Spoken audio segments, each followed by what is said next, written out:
Hello, I'm Charles Christopher. I have the honor of introducing this year's Black History Month Spotlight. We will give you a brief overview of historic Black Wall Street entrepreneurs John and Lula Williams. Lula owned the Williams Confectionery Store in the famous Williams Dreamland Theater on Tulsa's Black Wall Street. John was the proud owner of the East Side Garage in the historical Greenwood District. The couple were spotlighted in 2021 with numerous documentaries produced by major television networks commemorating the 100th anniversary of the Tulsa Race Riot Massacre, which included Oprah Winfrey, LeBron James, and Russell Westbrook. Here's a clip from my cousin Danya Backus on the Gayle King special from CBS News.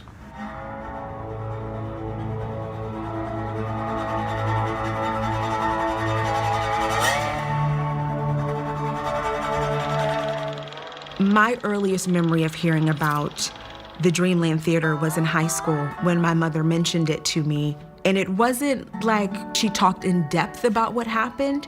It was our family owned the Dreamland Theater. They were the first Black Tulsans to have a car, but how they lost everything was never really discussed.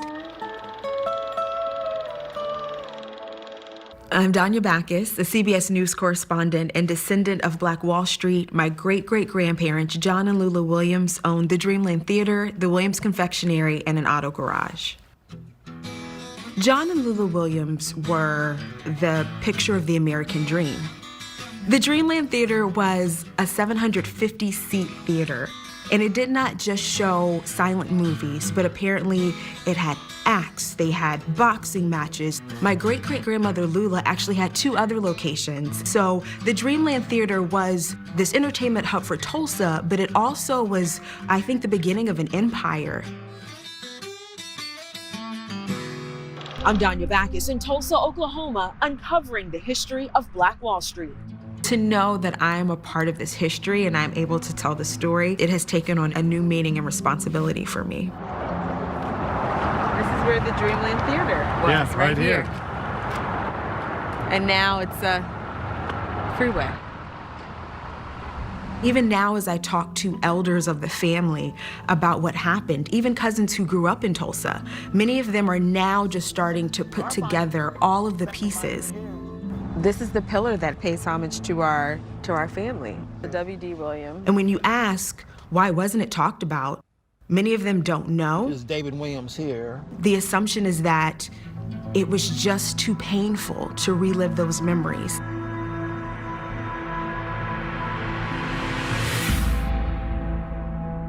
My great-grandfather, he did talk about it in the community, and he was one of the first survivors to be interviewed. W.D. Williams, my great-grandfather, talks about sleeping in a tent for about 6 months until they actually started rebuilding. The Dreamland Theater was rebuilt. The Williams building where the confectionery and where they lived, that was rebuilt. In order for them to be able to rebuild the Dreamland Theater on Black Wall Street, they had to basically sell the other 2 theaters. So they were able to rebuild, but it was never what it was pre the massacre. Hatred and jealousy wiped away our family's chance of generational wealth. I could have been an heir to an empire, and that was all wiped away. While growing up as a child, my grandfather, W.D. Williams, would tell me stories about the Tulsa Race Riot Massacre. In 1978, W.D. had an audio session with author Scott Ellsworth telling his recollection of what happened in 1921. Here is a recorded clip of him discussing the massacre. It came out, of course, I guess. What were you doing then? Do you remember what happened that day to yourself? Yeah. Were you in school that day, or? I was in school that day, and I was a junior, and we were preparing a hall down here on Archery. Okay. That was junior, senior prom. We were decorated that night. Okay. Early part of the night. So when I came home over here, that's when I read this article, and people were gathering, and I went down to the theater, and fell on the stage, on these rabble-rousers, and tell them we're not going to let them lynch him, said close this place down, we going town and stop. Do you remember about what time of the evening it was when you were in the theater? Just dark, just little, all about dusk dark. Okay. Pretty soon they were gathering, right here's the focal point, they gathered down here, and I got to see them with the guns and things, and they were going downtown in cars to stop the riot. But I know one thing, my mother was in there, she wouldn't let me go. I wanted to go down there and see what was going on. Sure. No, you stay right here. Did your dad go down, do you know? Yeah, he went. He went because he came back that night after the shooting started. That next morning, he was up in this window, up in the window of that building, defending Greenwood, as he called it. Woke up the next morning, all this shooting started over again. So I went to the side window and looked out, saw all these whites down on the Elgin. They wouldn't come in here in dark waiting for daylight. Okay. So they started this attack. I think he kept them off for about an hour or two. Anytime a guy exposed himself, why, he cut loose. He had the advantage in that, I wish I had a side picture of that building. But anyway, say for instance, on the backside was the bathroom. And right at a little angle like this. It's a sort of triangle-shaped building. Yeah. And the bathroom was in this wasted corners. Okay. So he sat in, and used to be the bathroom and the toilet was separate. So my mother was having this wall knocked out.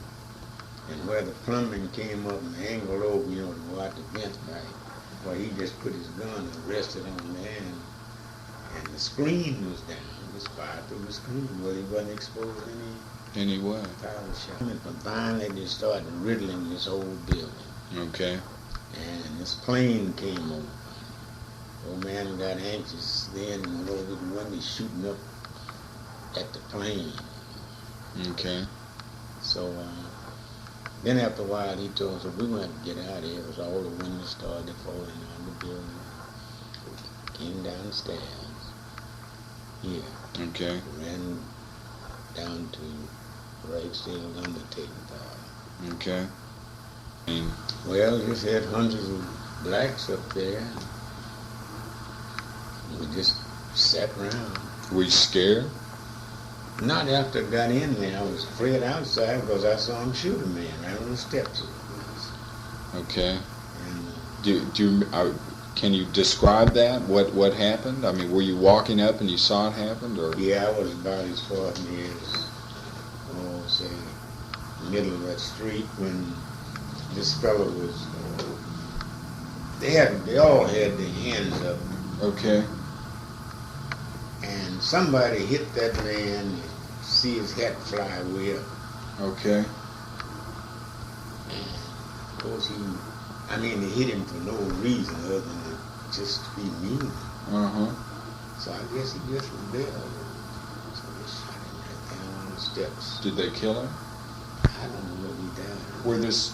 They put you in the theater, and were people excited, or were people crying, or they didn't know it was? All stages of conduct. Some were crying, and like,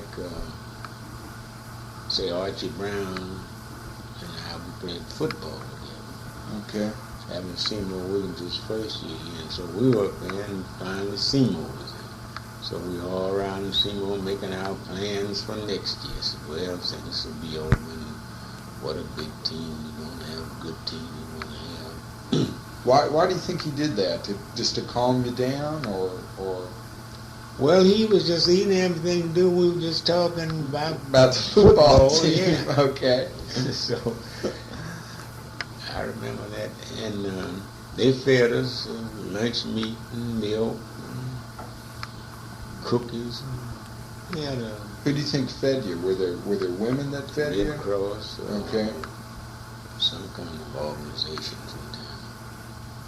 How long did you stay there at that building? Well, I stayed there until about 5 o'clock in the afternoon. So this fellow who ran the movie projector at the theater, he was white. Okay.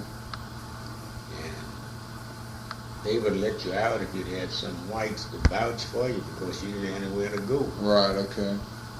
And he came and got me, and he looked at my mother and dad. They weren't in this deal. So I went down and we see what it looked like. And boy, and there we found all that burning. Mm-hmm. Mm-hmm. They released her. I don't know if it was that morning or what. Or that night. No, it must have been that morning. Because she didn't have nowhere to go. Nobody would Vouch for vouch you. for her.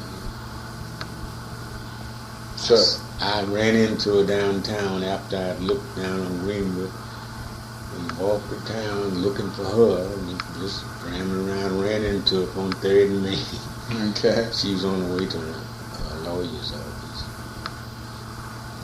Found out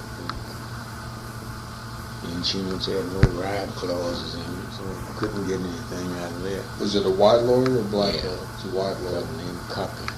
Copland. Okay. Most businesses on Black Wall Street did have some form of insurance, but the insurance companies refused to pay, is written in this 2021 article in the Wall Street Journal. Civil rights activists have demanded reparations for the anguish and pain caused by the Tulsa Race Riot Massacre. Mount Sinai Youth Church member Charlie Christopher recites his November 22 essay on why not reparations for our people. Hello, I'm Charlie Christopher, and this is a speech I've written in my college English 3 class called Reparations. How would you feel if you had to abandon your home? How would you feel to watch family and friends be slaughtered right in front of you? How would you feel if the government bombed and destroyed your neighborhood? Unfortunately, this is a tragic reality for many of those who survived the Red Summer of 1919. Red Summer is a period during the mid-1919s during which white supremacists terrorized and massacred at least 26 colored communities across the United States. Victims were often left with nothing except PTSD. This is a harsh reality for my ancestors, Lula and John Williams. In 1921, they lived in the prosperous colored community in the Greenwood district of Tulsa, Oklahoma, later known as the Black Wall Street. Within this community, there were doctor's offices, a movie theater, a newspaper, and much more.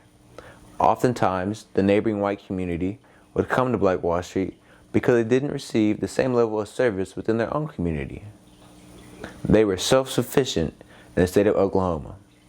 The people of the community built this town from the ground up with love and teamwork, just to have it torn down by jealousy, hate, and animosity. This is how the massacre got started. Individuals from the neighboring white community accused Dick Rowland of Black Wall Street of assaulting a white lady in downtown Tulsa in an elevator.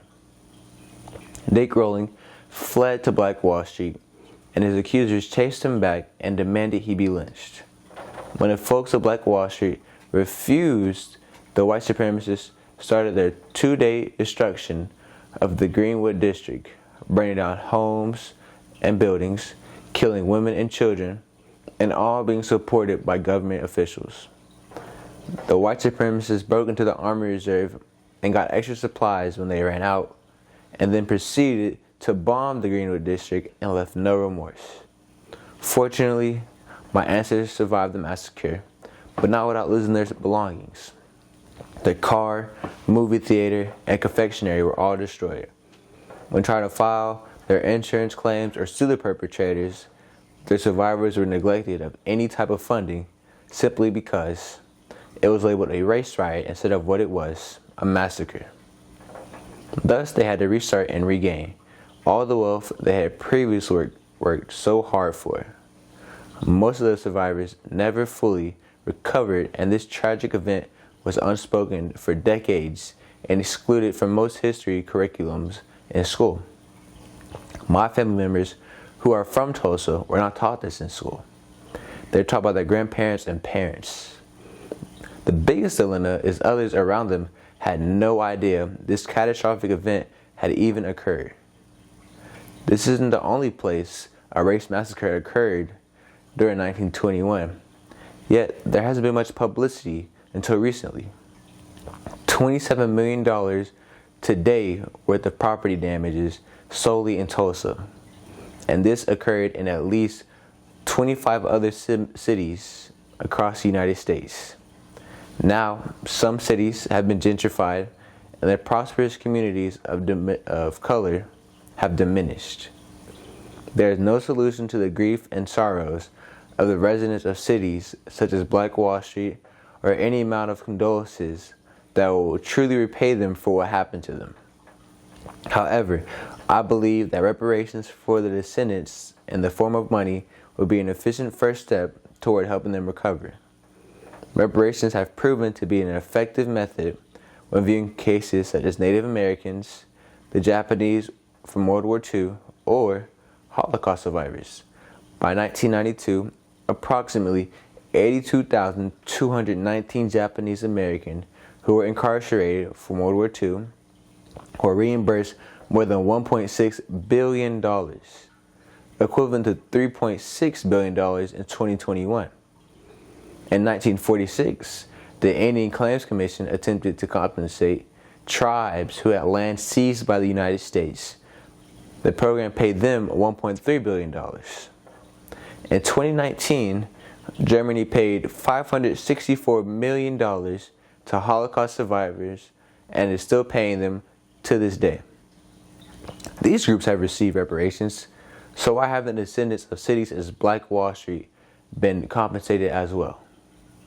I believe if our government were to try and make an effort to reimburse families and mandate educations on events such as this, history will not repeat itself. Thank you. Black Wall Street went mainstream media in 2019 with the fictional series The Watchmen. The first episode opened showing short clips of the massacre and using character names which are based on the Williams family. Author Victor Luckerson written an article in the New Yorker, and I recently spoke to Victor and how the article affected us. So we saw in 2019 that the TV show The Watchmen portrayed the Tulsa Race Massacre really vividly for the first time ever on television. But what they didn't do in that show was really highlight the true stories of the folks who were from Greenwood, such as Lula Williams, her son WD. If you watch Watchmen, you're going to see a little boy in the theater who has some similarities to WD. But it's unfortunate that the creators of that show did not consult the descendants of the Williams family, like the Christophers. I think it's really important when we're talking about Black history to involve the folks whose history it really is. And so I think it's a great opportunity for us now to really highlight the legacy of Lula, WD, and the Dreamland the way it should be. The Williams family has been helping Victor collaborate on his book, Built from the Fire, where he details the plight of John and Lula Williams and their journey on Black Wall Street. Tell us about your book, Victor. So my book, Built from the Fire, really captures the whole history of Greenwood, not just the race massacre, but what came before and after. And it was so important to me to highlight the stories of the families who've been there in Greenwood for generations, including the Williams family. So when you read my book, you're going to find out a lot about what Lula did to build up the Dreamland, how her son WD experienced the massacre, and what happened to the family afterwards. There is both a lot of triumph and tragedy in this story. And I thought it was really important for us to highlight how the folks in Greenwood really experienced all of this history.